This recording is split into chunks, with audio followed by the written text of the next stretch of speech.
Hello everyone, good morning. और हिंदी में good morning को कहते हैं सुप्रभात।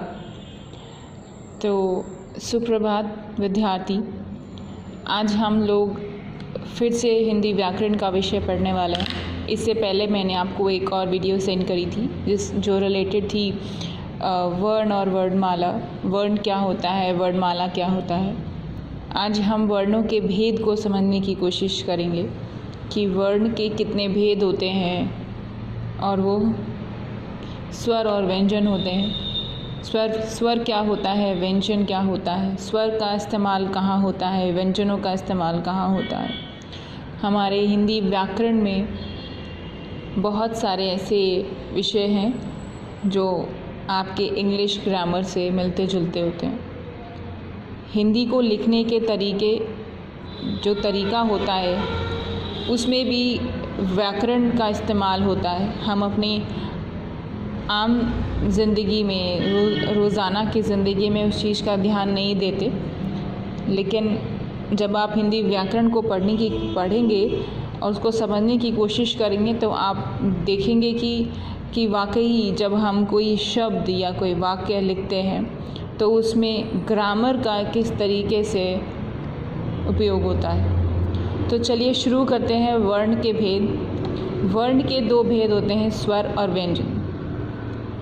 स्वर हिंदी भाषा में 11 स्वर होते हैं, जैसे कि ये अ, आ, ई, बड़ी ई, छोटे ऊ, बड़ा ऊ, ये जितने भी हैं ये आपके 11 स्वर होते हैं। और इनका जो उच्चारण होता है ये बिना किसी अन्य वर्ण की सहायता से किया जाता है। वर्ण हमने क्या पढ़ा था कि हमारे मुख से जो ध्वनियाँ निकलती हैं और उन ध्वनियों के मेल से शब्द बनते हैं, ठीक है। और जब हम उस शब्द का उस शब्द का जब उच्चारण करते हैं, जब हम बोलते हैं, तो उसमें वर्ण की कई इकाइयाँ आती हैं। जैसे कि हमने अनार का एक आप को एग्जाम्पल दिया था। तो जब हम अनार बोलते हैं तो उसमें नार, अ में अ की ही ध्वनि आ रही है। तो अ क्या है, एक वर्ण है। तो ये क्या है, एक स्वर है और वर्ण भी है। तो स्वरों का उच्चारण बिना किसी अन्य वर्ण, कोई और वर्ण नहीं लग रहा है इसमें।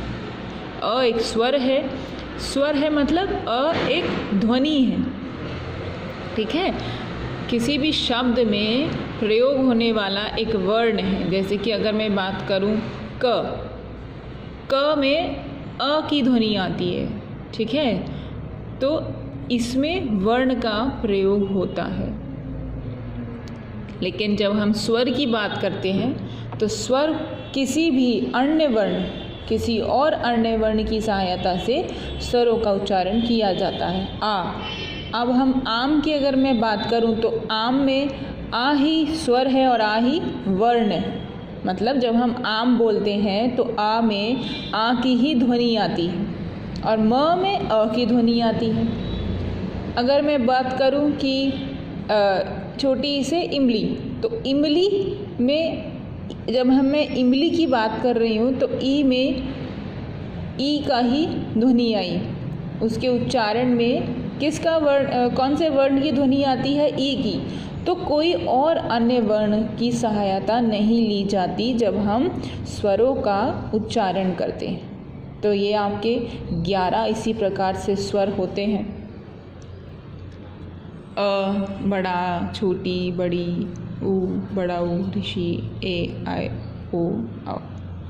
ये क्या हो गए, आपके 11 स्वर हो गए। तो हिंदी भाषा में कितने स्वर होते हैं, 11 स्वर होते हैं। और इनके उच्चारण में किसी अन्य वर्ण की सहायता से किया जाता है। ये बिना किसी अन्य वर्ण की सहायता से किया जाता है इसका उच्चारण, ठीक है। व्यंजन, अब व्यंजन की बात करते हैं। हिंदी भाषा में 33 व्यंजन होते हैं, 33। कौन कौन से, ये क ख ग घ ड़, ये स ह तक। अब व्यंजनों का उच्चारण सदा स्वरों की सहायता से होता है। अब स्वर ये हो गए तो क, अगर हम क का अगर हम उच्चारण करेंगे क, तो क में अ की ध्वनि आती है, अ वर्ण की ध्वनि आती है, अ स्वर की ध्वनि आती है। तो जब हम व्यंजनों का जब हम उच्चारण करते हैं तब वह स्वरों की सहायता से ही होगा हमेशा। कोई भी ऐसा शब्द जब हम लिख रहे हैं जिसमें व्यंजनों का प्रयोग है, जैसे कबूतर, तो कबूतर, तो क में अ, फिर बू में ऊ, फिर उसके बाद त में अ र, तो ये क्या हो गया, हर एक आपका जो ये शब्द है, ठीक है, वो क्या कर रहा है, वो आपके स्वरों की सहायता से उसका उच्चारण किया जाएगा। ठीक है, तब आप समझ गए कि स्वर क्या होते हैं। स्वर दो स्वर होते हैं 11 तरीके के, और उसमें हमेशा से जब हम उसका उच्चारण करेंगे तो अण्य वर्णों की सहायता से ही किया जाएगा। और व्यंजन क्या होते हैं, व्यंजन 33 होते हैं, और जब हम व्यंजनों का उच्चारण करते हैं तब उसमें हमेशा स्वरों की सहायता से ही व्यंजन का उच्चारण होता है। ठीक है, तब आप वर्ण समझ गए और वर्णमाला, और वर्णमाला के भेद, वर्ण के भेद हो गए 2, स्वर और व्यंजन। ठीक है, अब स्वरों और व्यंजनों के अलावा भी हिंदी वर्णमाला में वर्ण होते हैं, जैसे ये अंग से अंगूर, अंगा खाली, छ क्षत्रिय, त्रिशूल, ज्ञानी, ढक्कन। ठीक है, ये आपके क्या हो गई, ये और भी जो हमने जो स्वरों और व्यंजनों में जो रह गए थे, जो स्वर और व्यंजन जो रह गए थे, इसके अलावा हिंदी वर्णमाला में ये वर्ण और भी होते हैं। अब इनका प्रयोग किस तरीके से किया जाता है, जैसे कि अगर मैं अंग की बात करूं तो ये क्या है, एक अनुस्वार है, और अंगा खाली ये क्या है, एक विसर्ग है। ठीक है, अब ये ना तो वर्ण है और ना ही स्वर है, और ना ही ये एक वर्ण है, और ये ना ही स्वर है और ना ही व्यंजन है। तो इन्हें क्या कहते हैं, इन्हें कहते हैं अयोगवाह, इन्हें कहते हैं अयोगवाह। और ये हमेशा चिन्हों का प्रयोग किया जाता है। इनके जो चिन्ह होते हैं, ये और ये, इनके चिन्हों का हमेशा प्रयोग किया जाता है। अब जैसे कि अगर मैं आपको एक एग्जांपल दूं, अब जैसे कि हम यहाँ पर ये कुछ उदाहरण मैं आपको देना चाहती हूँ अंग के और इसके। ये क्या है, ये है आपका अनुस्वार और ये है आपका विसर्ग। अब इनके चिन्हों का प्रयोग किया जाता है जब हम कोई शब्द लिखते हैं। ठीक है, ये कुछ स्वर है और ये क्या है, व्यंजन।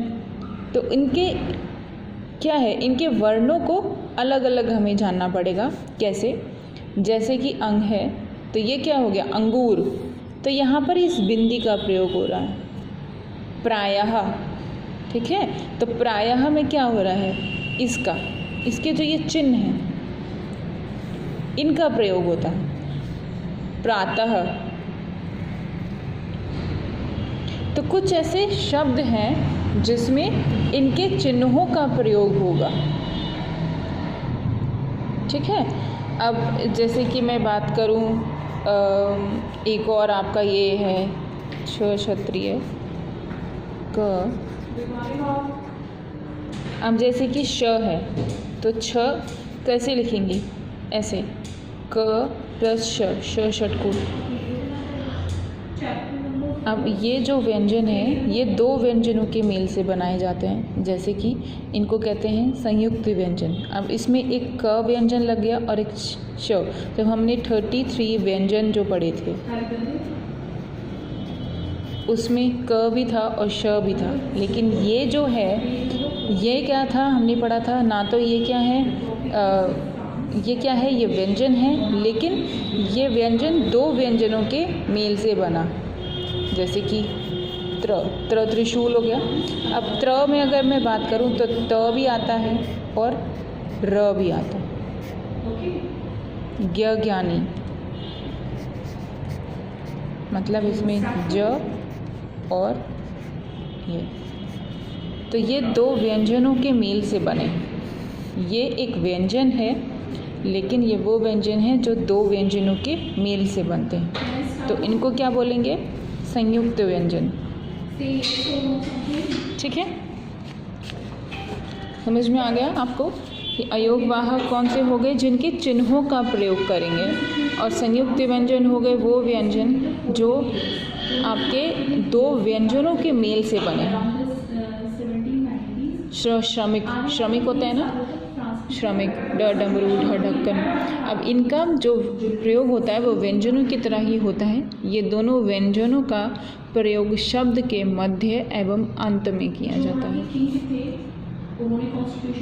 ठीक है, तो आज हमने क्या सीख लिया?